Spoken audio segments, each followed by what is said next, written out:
Hello and welcome into another episode of the Fantasy Football Forecast. I'm your host, Trevor Scott, going over the first 4 rounds of a 12-team mock draft. Superflex, 3 wide receiver format. In a 12-team format, I think the first pick is going to be a little bit different here, right? For a 10-team, I think Matt and I are both on the same page that Jamar Chase is going to be the first pick. But from a 12-team league, I think quarterback is super important to get right. And so the fact that you get a chance to draft Josh Allen, he's safe, he's reliable, he's high upside. I just really like Allen going first. And then with the second spot, kind of similarly, right, I'm going to take Lamar Jackson. I really think that getting a quarterback early when you get the chance in a 12-team league is super important. And I think knowing your league matters a little bit. So if you know that quarterbacks get slow played in the first couple rounds, maybe you don't have to do this. But if you are going to be looking at quarterback 13 or 14 by the time you get back to the end of the second round, that's not going to be a recipe for success if you could have secured a running back, right? There's going to be a lot of receivers available. There's going to be a lot of running backs available. Lock in that top end quarterback early in your drafts. Same thing here. Daniels, same reasoning, right? I'm just going to be trying to get the best quarterback I can.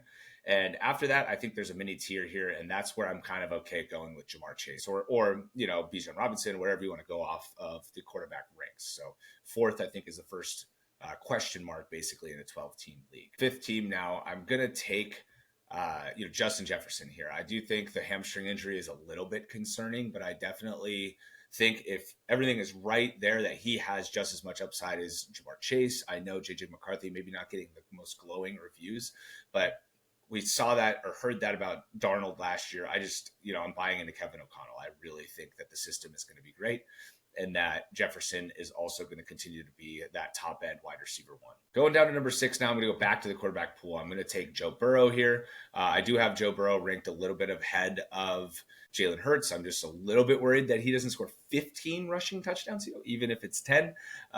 It's caps his upside just a little bit. And with how good Saquon was, how good the running game was, he didn't really throw that much last year. Didn't really throw for very many yards, and the recipe worked. So I'm a little bit worried about the upside just because week to week, it's not necessarily the best passing.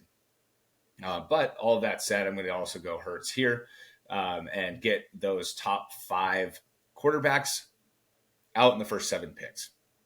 I think if you get an opportunity outside of these picks to get a quarterback, you should be all over it in the first round. Like, you should be making sure you get one of these top guys, because I think that after this, when you look from 6 to like 15, it's just really kind of hard to rank those guys. And I could see anybody having like a Baker-esque type of jump into the top 7 or 8 quarterbacks. And so if you go one a little bit too early from that range of sameness, then you miss out on the opportunity to maybe get the one that does make the jump and possibly make your team that much better. So we're going to go a lot of position players after the top 5 quarterbacks go here. So the first guy we're going to take is CeeDee Lamb. Matt and I are definitely in agreement there that the first 3 wide receivers should go before the first running back in 3 wide receiver leagues. They're just super valuable up top.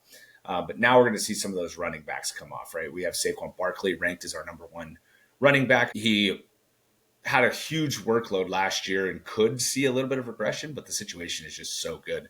And he is such a unique player. I feel like we've been saying that with Derrick Henry, that there's going to be some drop off or that his workload is going to matter. And then all of a sudden he's heading into his age 31 season and none of that has mattered. And I think Saquon is a similar physical talent, like maybe not as big or as strong, but he is a freak of nature. He's only 28 years old. I think he's going to be just fine going into this year.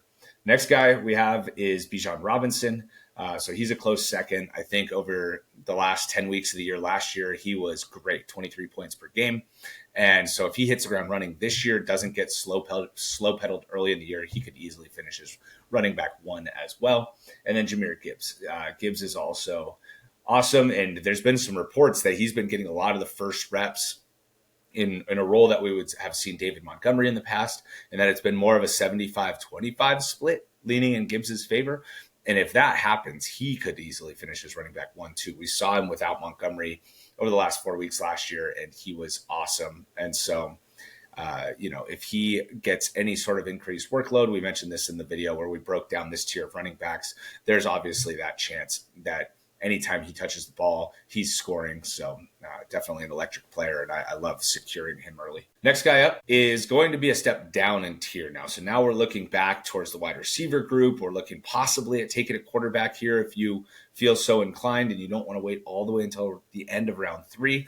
Now, for the purposes of this, I'm going to go double tap on receivers. So I have Puka Nacua ranked as my 4th wide receiver. Now, the Stafford injury has me a little bit weary of this pick, but until we get something more concrete there, I'm thinking it's more just training camp reps being an issue. So I do think that Puka should be good overall. He's exhibited alpha wide receiver traits, and he's in that McVay offense. And the next guy I'm going to take is Amon-Ra St. Brown. So I definitely think the stability there keeps him up at 5. I know that there's been some talk about Jameson Williams or about the fact that those values might close. But I just think he's such a safety blanket for Goff. He's so high volume that he just gives you a level of safety that most of these other players at this point just don't give you. Next guy up is going to be Brian Thomas Jr. So I actually have Brian Thomas Jr. ranked 6th at wide receiver, and I have him ranked 1 spot ahead of Malik Neighbors and Nico Collins. I might have to change my tune on this based on Travis Hunter because, if Hunter is going to play full snaps both ways and he's going to be getting a lot of those short range targets, maybe that makes Brian Thomas Jr.'s throws that he was getting towards the line of scrimmage last year kind of go away. So if that role is going to be transferred over to Travis Hunter and he's not going to see as many of those looks, I could see a situation where it's not as favorable for Brian Thomas Jr. But I just think down the field, he's so good, and he is such a good touchdown scorer. He played 6 games last year with Mac Jones. So Trevor Lawrence wasn't even hitting on all cylinders, and he still finishes wide receiver 4. There's the element that he could regress from a touchdown perspective. I think a lot of people are accounting for that, but I don't think there's nearly enough discussion about the fact that he could score more and that they were terrible on offense. They were the 2nd worst scoring offense last year. And if they're even middle of the pack and he's getting a bigger piece of the pie, and that his ability to score goes all the way back to college. I mean, in his last year of college, he scored 17 touchdowns. So it's not like it's a foreign concept to this guy. I just really struggle to move him down, honestly. I just think he's an awesome player. Going down to pick 10 now, I'm going to take Malik Neighbors. So wide receiver starting to fly off the board here. I do think that there's kind of a line at 11. And so for me, you're not going to get another chance to get one of those guys at these picks. So kind of trying to secure them in a 3 wide receiver league becomes more important. Even than picking one of those quarterbacks that I was talking about before. I think there's an opportunity to get quarterback 13, 14, 15, maybe 16 at the end of the 3rd round.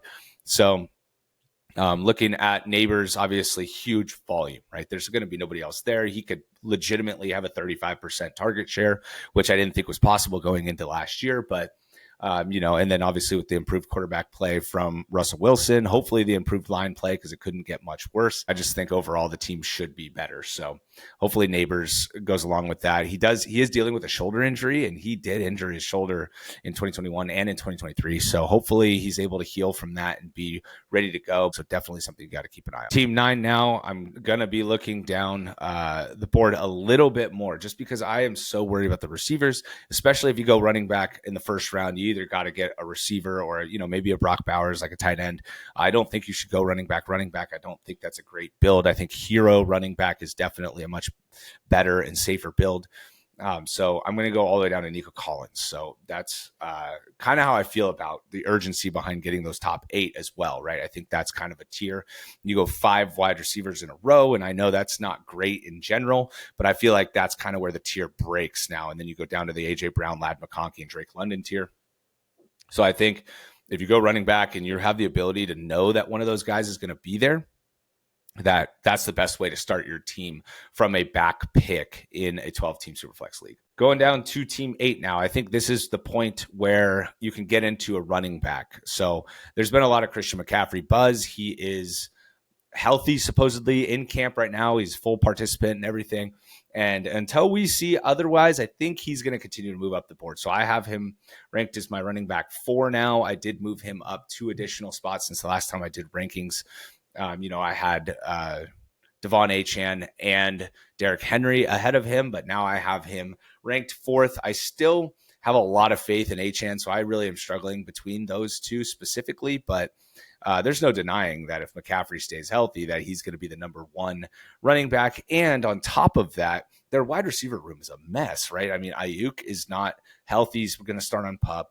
Juwan Jennings re-injured his calf, and they're relying on Ricky Pearsall to be their number one. Like, I get that he was a first-round player, but he was still a rookie last year. And if he's going to be leading the wide receiver core, I could see McCaffrey and Kittle just getting loaded up with so many targets that I think McCaffrey even could, exceed 25 points a game if he's going to be looking at a workload like that. So there's a lot of excitement around McCaffrey. He's obviously one of the hardest players to pick because if we knew he was going to be healthy for the whole year, he'd be going early in the first round. So that's my little diatribe on McCaffrey. I haven't said a lot positive about him this offseason, and so the wind is definitely shifting for me as the days go by that I see him healthy and in camp. Next guy up, mentioned him, Devon Achane. So I am still all over Achane. I think, especially in any sort of PPR league, so even in half PPR, that he is just such a good value here. So high upside. When Tua's on the field, he is just awesome, over 20 points per game. And so I just think that there's a very limited number of players that can score, can be true league winners. So when you get a chance in the middle of the second round, even though you're going to be a little bit starved for wide receiver at this point, I think it's still worth it to go in on the running back and get you started on the hero running back build as well. Going down to Burrow now. So I think Derrick Henry and Genty are the next two up, and both of those guys, could be excellent, right? Genty's in a bad offense, and Henry doesn't really catch passes. So they both have a little bit of drawbacks to them for being top 10 guys. But I definitely think overall that they're worth considering at this pick. But for me, I'm going to be looking to wide receiver again. I'm not going to go in on tight end yet. I just think they're a little bit overvalued in these rankings. And so I'm going to be looking towards Drake London. So he could get loaded up with so many targets. I mean, he was fourth in the league in targets last year. He finished as wide receiver 5. He's got Penix, who could be an upgrade at quarterback, and they could continue to target him at an astronomical rate. So if he's going to be 35% target share, I think we could be seeing a huge boom for him. All right, let's pick up the pace here around the corner. So we've got Justin Jefferson. So I think this is a team that makes sense to go kind of anywhere now, right? You don't have to go back in on receiver. You could go get in at quarterback here now, even tight end. I think this is the point where you should kind of expect Patrick Mahomes to go. So he's kind of in his own little solo tier here, where it feels like he could get drafted later, right? I've seen him down at like 10 in some rankings, but I do think the offense should be set up really well, especially with Worthy. It is a little unfortunate that Rashee Rice is not going to be there to start the year. We don't know what the suspension is yet, but he's going to get suspended. Kelsey dropped some weight, so maybe he's going to be a little bit more productive early in the year, and Jalen Royals has been getting quite a bit of buzz. So I really hope that we do see a good start to the year. And then if Rice comes back, Mahomes could go through the roof. So I'm going to take Mahomes here. Again, in 12 team, getting your first quarterback becomes a little bit more urgent than before. And I think this is the right time for Mahomes. Going down to the Jamar Chase team. Now, I do think that receiver is important to go in on. So you could definitely go receiver here, but this is about the time where I think Bowers is pretty good pick, right? That I do think Bowers here. You get Chase, could be the number one at wide receiver. You get Bowers, could be the number one at tight end, right? And you get some positional group value there that I think you otherwise couldn't secure if you went with, say, a Derrick Henry or an Ashton Genty. I don't really think those guys are getting up into the RB1 overall discussion. So I like the Bowers pick here, and he has been getting rave reviews from Smith, just loading him up with targets. So, I think he should be the number one target getter this year for the Raiders. All right.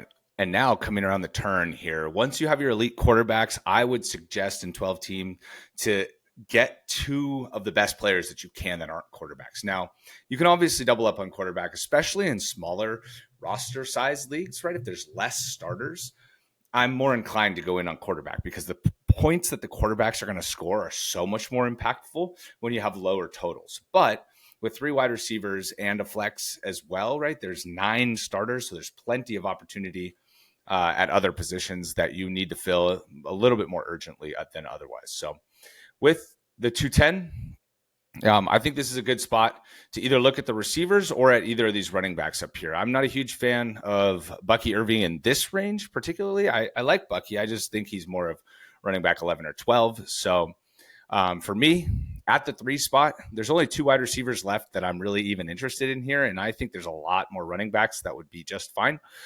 So I'm going to be locking in Ladd McConkey here. I do have him ranked 1 spot ahead of AJ Brown. If you prefer AJ Brown, I don't mind that pick at all over Ladd McConkey. And then similarly here, right? There's only 1 guy left, so I'm going to be taking AJ Brown. That puts a little bit of pressure on the team at 1 now, right? There's a lot of receivers that went, and then the running back value is presenting itself here as well. So I'm going to take my number 6 running back here, Derrick Henry. I think obviously a lot of touchdown upside in games that they're not going to win. He might not be so good, but I think the Ravens should win a lot of games. One of the highest over-under on the win line for this year. And then I'm not going to go in on another running back as much as I would like to do that. And then receiver, it just feels really tough to dig all the way down here. And I actually have Tyreek Hill ranked as my next highest receiver, which is behind a ton of names. So I don't think I'm going to go running back here. I just don't think that's playing the board very well. So I'm going to go in on Trey McBride. Lock in that tight end. You're not otherwise going to get, you're not otherwise going to get an elite tight end here. So going in now feels like the right move. And again, this is a little bit different than drafting tight end in general because he's somebody that can get double-digit targets per week. So it's kind of more like plugging a wide receiver into this spot. And if he scores more than 2 touchdowns this year, like he gets up to 6 or 7, he's going to feel like a value almost at this spot. So I like McBride a lot this year. He did have 1 fumble recovery in the end zone too, so in a rushing touchdown. So I think he actually did score 4 total touchdowns on the year. That went into his totals. So, maybe if it has to get to 8 to feel like he's outperforming it by a lot more. But I do really like McBride this year, and I think he's going to be a focal point. Going to the next pick here. Again, running back value is just going crazy now. So I think, again, with these quarterbacks that are set up here, they're going to now take the running backs, right? This is why also I said take the receivers, because there's only 2 that's going to run out, or the team 1 could theoretically go receiver in a 2 wide receiver league, and that would be an acceptable way to build out your team. So now I'm going to go to Ashton Genty, right? I have him ranked 7th, and then I'm going to go to Jonathan Taylor, who I have ranked 8th at running back. So I love the way that those teams all played out, right? You didn't double tap any positions specifically, but I think getting like a solid 1 at each one of your positions is a great way to start your team. And in 12 team, I think really helps open up how you can draft the rest of your team throughout the later rounds, or the mid rounds, I should say. But overall, love how those teams turned out. Come down to team 4 now.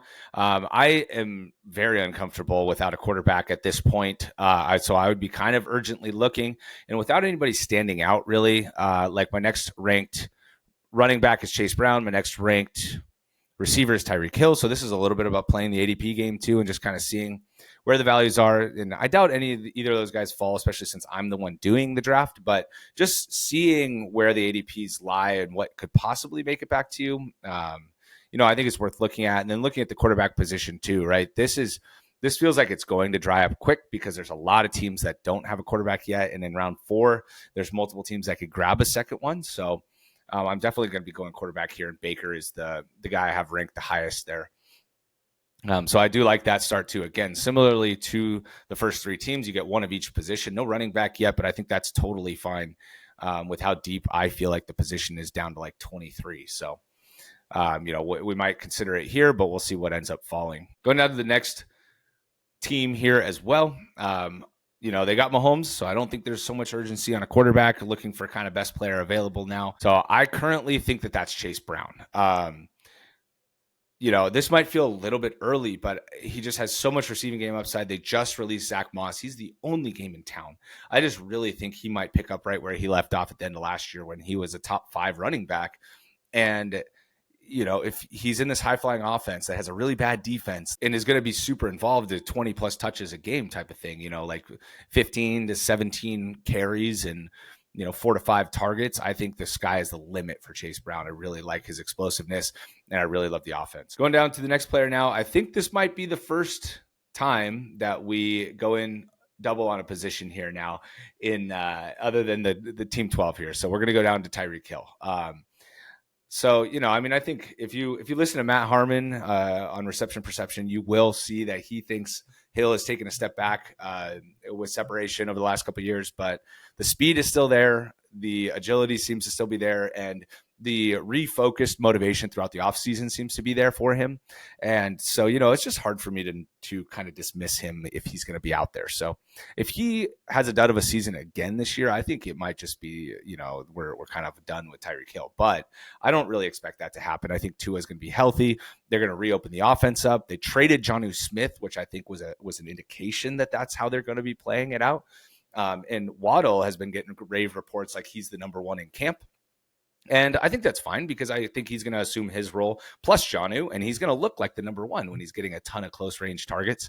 But I still think that it's going to be, I think it's going to go back to being concentrated in Tyreek Hill and Jalen Waddle on the offense with Devon Achane coming out of the backfield, right? And that's going to be how they set up their offense. So I still have a lot of faith in Tyreek Hill, and I'm going to continue to draft him here pretty much throughout the rest of the offseason. All right, this team got swooped at wide receiver. So, you could just go back to wide receiver, Garrett Wilson, another guy that's been, getting a little bit of hype because he should be the focal point of the offense. But I'm not as enthusiastic about him. And so I'm going to go with Josh Jacobs. I just think very safe, very high upside running back, a lot of touchdowns, good offense. And, I don't necessarily like the build there of two running backs, but the value is just too good. Like, you can't force a position just because you're trying to do that when a major value for this year comes available. So we're going to work on that team's wide receivers through the next couple videos here for sure. All right, going down to this stretch of the draft, right? This is where quarterbacks is getting very, very urgent. So to me, I think, you got to kind of look at the position here. And at 8, if you wait, the chance that 4 go or 5 go makes it so I think that this is probably the most urgent position. Now, if you think Goff is okay, or you're okay with these 6 quarterbacks as your first and you only want one during this, then I think, okay, maybe let's look around. So you got Bucky, you got Kyren, who I currently have as the highest ranked of this group. And then at wide receiver, I talked about Garrett Wilson a little bit. I just think that there's a lot of sameness at this part of the receiver rankings. I was getting more excited about Rashee Rice, but I do think that impending suspension is going to keep him down in this range of player. So going over running back, let's see how it plays out. Let's see how the quarterbacks look getting back to this spot. So I'm going to go with Kyren Williams here. And again, it's one of those value over positional need things. Kyren, top 10 finishes both of the last 2 years, and he was second in points per game 2 years ago. So I just really think that there's a big value to having a full-time working workhorse back that gets a lot of touchdowns. And I think the offense is going to continue to be good. And so, Kyren is somebody that I still have an affinity for, despite the fact that it feels like the industry is slowly and more frequently moving away from him again this offseason. Going down to the next players. So we got quarterbacks. I'm going to take my next ranked quarterback here, and that is Jared Goff. So in 2 QB leagues, I think the safety and being on a good offense is super important. So I just don't think that you should be looking away from what he's been capable of doing, right? Quarterback 6, quarterback 7, and he's not going to be quarterback 1. He's not going to be in that upper echelon. He's not going to do what Jaden Daniels did last year. But the week over week consistency, constantly raising your floor, I think is worth a lot in Superflex leagues, and that he's going to be starting. You're not going to have an Anthony Richardson style situation here. So I value that in Superflex, and so that's why I have Goff pushed up to quarterback 8. Next player, we're going to go back to the quarterback position, and somebody that I currently have ranked as my number 10 quarterback is Brock Purdy. So he's shown year over year that he has been very good. I know the wide receiver weapons are still pretty banged up, so we'll see how that plays out. But if Kittle's healthy and McCaffrey's healthy, I think that they can get enough production out of their wide receivers to make Purdy still worth a pickup here. So I still obviously very much like Purdy. The 49er offense is they're going to be good. They're always good. Purdy continued to produce last year. Maybe not as good as the rest of his time, right? He was quarterback 14, but that was just with missing 2 games. He was hurt, and all his receivers got hurt at different times. I think they have a plan going in this year. Their receivers are hurt up front, so they're all kind of establishing roles in training camp. And Purdy has reportedly looked awesome. So, right, he was 6 the year before, and then 14 with all of that going on. Much better on a points per game basis too. So I still really like Purdy. All right, the next guy I'm going to go with here, I think I'm going to go away from the quarterback position now. Right, a couple go. And, around the corner, you're not expecting him to go quarterback, because he still needs a running back. And there's some running back value here. So for me, the top ranked running back at this point is Bucky Irving. But at quarterback, I think we can wait. There's a lot of quarterbacks here that I really like. And at receiver, I think maybe we could go in on Garrett Wilson now, right? So there's the hero RB build, right? So we're not going to be taking RB for either of these 3 teams. And so I think this is kind of the sweet spot for Garrett Wilson. He's got enough upside. And even though maybe it's not the greatest efficiency, I think the volume is going to be there. And I think Fields will do a solid job of facilitating his targets. I think he could be seeing somewhere in the 155 to 165 target range, and that's going to raise his floor in a huge way. And Wilson, another one that's like, he feels like he was disappointing last year. And then you look and it's like, wide receiver 10. So, if that's where he's going to be at more with these huge target numbers, and finally kind of broke out in the touchdown department, I think that's something that we can continue to expect for Wilson. And on top of that, Wilson over the second half of the year had to contend with Devontae Adams, which he's not going to have to now, right? So the targets, I think, can go up another 10, 15 targets over the full season, and it could be wheels up for him. I still think he's very much worth, an early pick in all of your fantasy formats. All right, let's fly around the corner here. I've been kind of alluding to it. Bucky Irving, solid, high upside, could be RB1, or could be a solid RB1 for you. I'm not as huge on him as the cult following is, it seems like. But, I think anybody at this point would feel pretty good about having Bucky Irving, and some people would feel like it's a steal. So really, really like that pick there. And then we're going to go to quarterback for sure here. And my next ranked quarterback is Kyler Murray. So I did recently move Dak Prescott behind Purdy and Murray. That's just where it plays out there with Kyler. I think the rushing upside kind of speaks for itself. And if he gets better at all down the field with Marvin Harrison Jr., I think that his passing game numbers could become more consistent and give him even more weekly upside than he already has. And then I mentioned Dak Prescott, so we're going to go there at quarterback. So I have Dak ranked at 12. People are probably yelling at me now about Bo Nix, and I have him ranked at 13, right?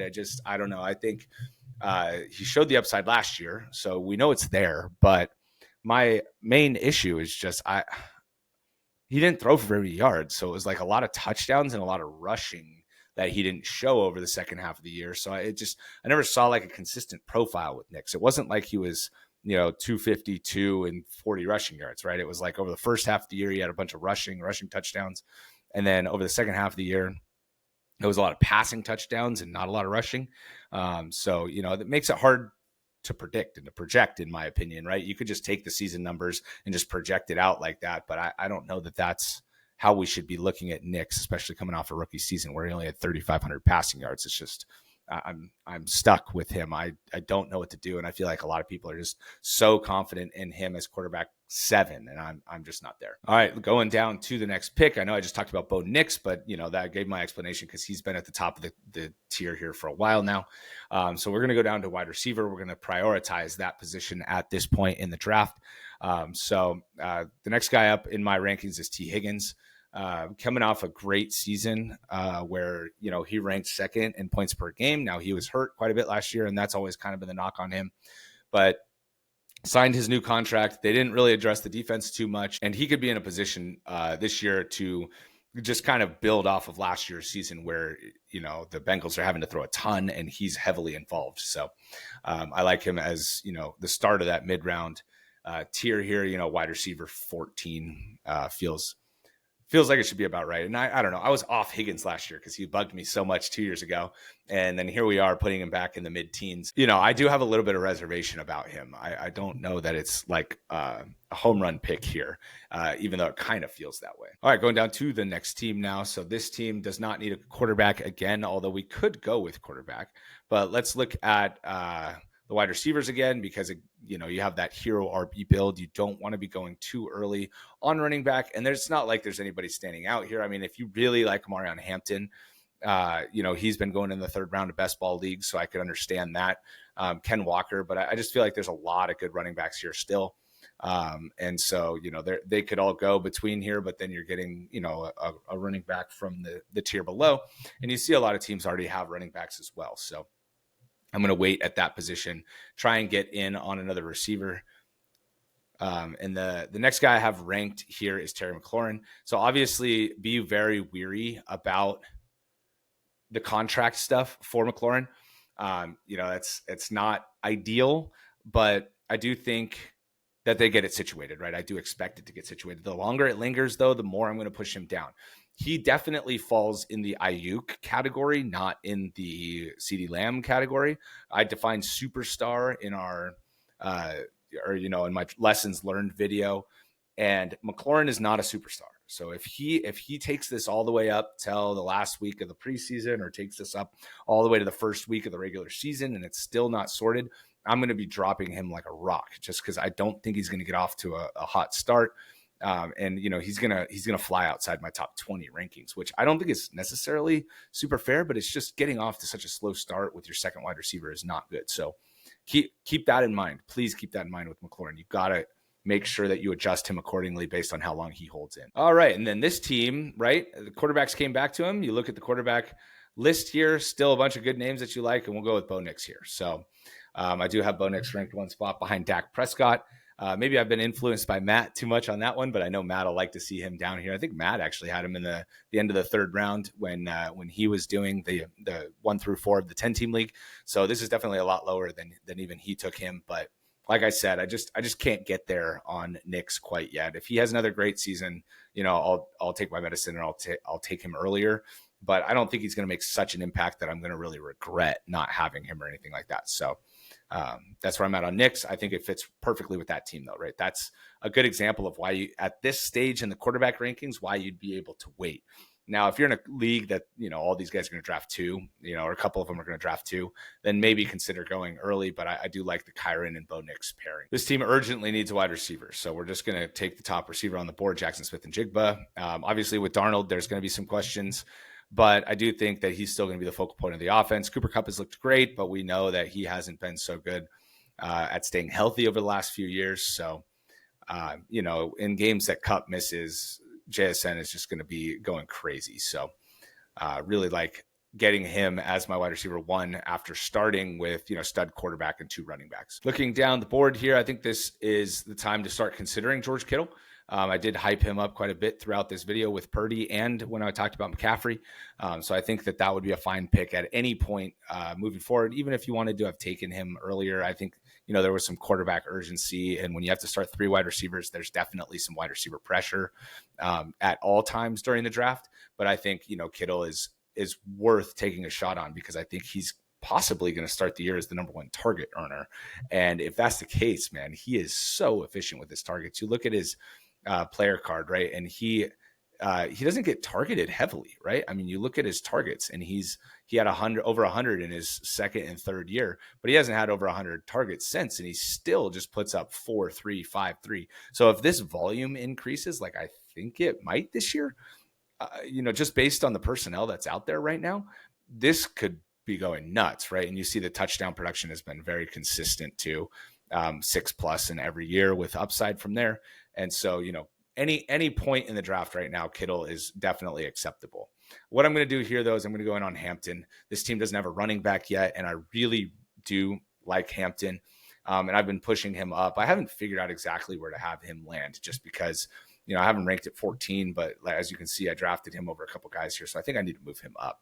I just am so excited about him as a Charger fan and as a potential workhorse with, kind of taking all the reps in camp right now with Najee out. That was something that was not foreseen when we were talking about him all season after the draft. And so, it just feels like wheels up there for Hampton. All right, so I'm going to continue the Neapolitan start to this team. We get another position, right? So you kind of got your team set up here with one player from each position. And I think, too, that helps open up the rest of the draft for you. Obviously, you're shut off at tight end, but the rest of the draft, you can just go in on wide receivers and running backs, and take your shot at quarterback when you feel comfortable with it.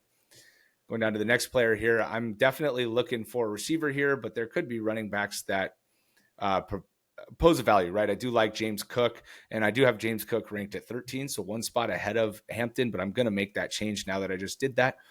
And Breece Hall I have ranked behind this group. So, I could go with James Cook here, but let's take a look at wide receiver. Rashee Rice, Mike Evans, I still do like. I feel like he's getting maybe a little bit of a bad rep just because he's getting older, so barely broke 1,000 yards last year, but that was because he got hurt. I think 1,000 yards is virtually a lock this year as well. So still very much like Evans. Davante Adams as well as somebody that I've been recently trying to push up. I just think he might be in a really good position to do well in the McVay offense. I think he's better than other guys that they've had as that second position. So I think he could be poised for another great year. So I'm going to take Mike Evans here. Next guy up here, I definitely want a receiver, but I'm going to be going with the James Cook factor. Khalil Shakir just got hurt recently, short area target. He's a high ankle sprain, going to be very pressed to make it to the beginning of the year. And James Cook, if he's going to take over any sort of additional passing game work close to the line of scrimmage, he could just be wheels up. I'm not as worried about the volume as everybody else. I mean, they won so many games in a blowout, and he was a big reason that they were winning those games. So, if they're winning big and he already has 17 points, okay, obviously you want him to stay out there, but it's not like the end of season numbers really tell the whole story. So I love James Cook this year. And then we're going to look at wide receiver again. I unfortunately don't have Marvin Harrison inside my top 20 wide receivers. And I do have Davante Adams inside my top 20 wide receivers. So I'm going to be going there first. I love this start here, right? You get the second wide receiver. I feel very good about Davante Adams, even still at age 32. He was great down the stretch with the Jets. And I think in the McVay offense, he's going to be great again this year. Still a very good route runner. Speed is still good. He can still win down the field. So Adams still one of the best receivers in the league, despite the fact that he's, the number 2 on his offense. And then this team very much needs a wide receiver. And so, in normal circumstances, if this was like a second or even a third wide receiver, I'd be taking Rashee Rice here. This is about the time where I think taking that shot is good. But with the factor that this team doesn't have a wide receiver yet, I'm going to go with Marvin Harrison. So I have him ranked at 21. That's where we're at in the wide receiver ranks. And so I do really like Marvin Harrison's upside still. Now, I am definitely scared of him. If I put together a list of players I'm scared to draft, he is going to be showing up front and center with Christian McCaffrey, because I am so worried that the bottom is going to fall out again. And you're going to see him at, wide receiver 27 in weekly rankings. And it's like, I don't want to deal with that. I would rather just take somebody who's a little more proven that that's not going to happen to. But there's also the upside that he starts showing up in the top 10 if him and Kyler are clicking, and the extra size he put on helps him at the point of the catch and go over the middle of the field. I think that, the wheels could be going up for Harrison. Obviously the first wide receiver picked in last year's draft, and we are excited about a lot of those second-year players. So maybe I should be a little bit more on Marvin Harrison, but he definitely just scares me in the fact that, I don't trust Kyler throwing the ball down the field. So overall, like him as a player, though. And so that will round out our first 4 rounds. So Matt is going to be doing rounds 5 through 8 for you, and we look forward to talking to you the next one. Thanks so much.